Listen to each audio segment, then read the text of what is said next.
তিনি ভারতের বর্তমান প্রধানমন্ত্রী। তার পুরো নাম নরেন্দ্র দামোদর দাস মোদী। 1950 সালের 17 সেপ্টেম্বর গুজরাটের ভাদনগরে জন্মগ্রহণ করেন বিশ্বের জনপ্রিয় নেতা তথা ভারতবর্ষের প্রধানমন্ত্রী নরেন্দ্র দামোদর দাস মোদী।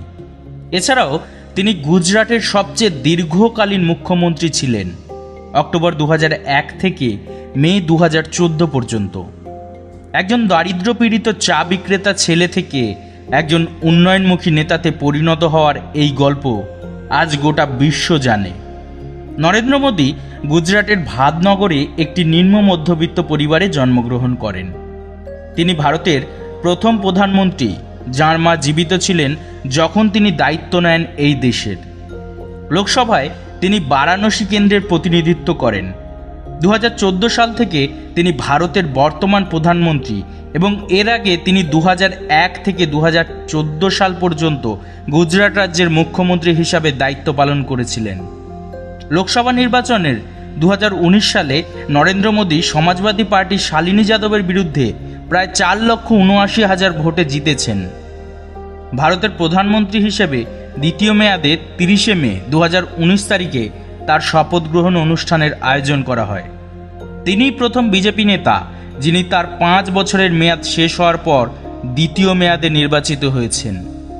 তিনি কোটি কোটি ভারতীয়দের জীবনে আশার রশ্মি এবং সবচেয়ে জনপ্রিয় নেতাদের একজন, যিনি বেশিরভাগই উন্নয়নের দিকে মনোনিবেশ করেন।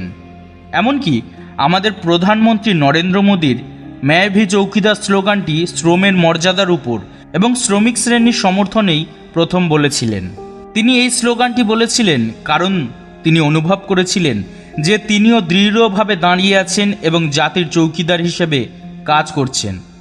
তিনি প্রত্যেক ভারতীয়দের উদ্দেশ্য করে বলেছিলেন, এই ভারতবর্ষে যিনি ভারতের অগ্রগতির জন্য দুর্নীতি, নোংরামি, সামাজিক মন্দ ইত্যাদির বিরুদ্ধে লড়াই করছেন, তিনিও একজন চৌকিদার। 2014 সালের নির্বাচনে নরেন্দ্র মোদী যুব সম্প্রদায়কে নিজের স্লোগানের মাধ্যমে নিজের দিকে টেনে আনেন এবং বিজেপিকে একটি চিত্তাকর্ষক বিজয়ের দিকে নিয়ে যান। আপনি কি জানেন যে প্রথমবারের মতো বিধায়ক হিসাবে তিনি গুজরাটের মুখ্যমন্ত্রী হয়েছিলেন এবং প্রথমবারের মতো এমপি হিসেবে তিনি ভারতের প্রধানমন্ত্রীও হয়েছিলেন? তিনি সর্বদা জোর দিয়ে বলেন, আসন্ন যুগ জ্ঞানের যুগ। তবে ধনী, দরিদ্র বা শক্তিধর যে দেশই হোক, তারা যদি এগিয়ে যেতে চায়, কেবল জ্ঞানই তাদের সেই পথে নিয়ে যেতে পারে। দেশের প্রধানমন্ত্রী সম্পর্কে এমন অনেক তথ্য রয়েছে যা অধিকাংশের কাছে অজানা। রাজনীতির সঙ্গে মোদির যোগসূত্র তৈরি হয়েছে অনেক ছোট বয়সে। মাত্র 8 বছর বয়সে তিনি লক্ষণ রাও, মাধব রাও ইনামদারের নির্দেশনায় আরএসএসের জুনিয়র ক্যাডেট হয়েছিলেন, যিনি পরে মোদির পরামর্শদাতার ভূমিকায় অবতীর্ণ হন।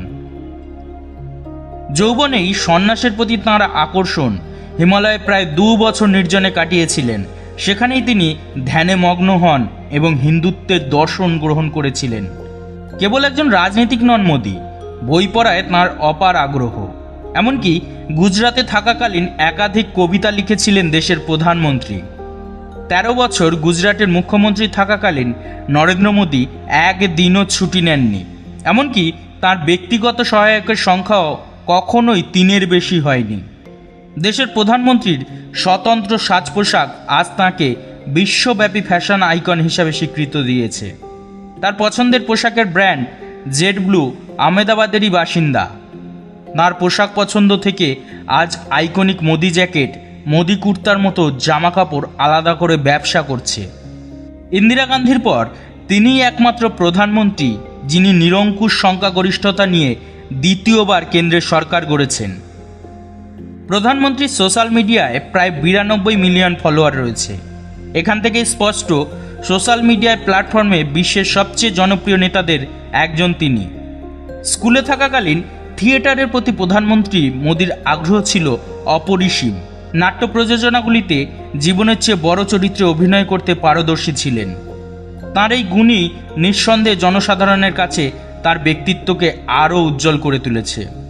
ধন্যবাদ এতক্ষণ আমাদের সাথে থাকার জন্য। আমাদের ভিডিওগুলি যদি আপনাদের ভালো লাগে তবে অবশ্যই আমাদের পাশে থাকবেন।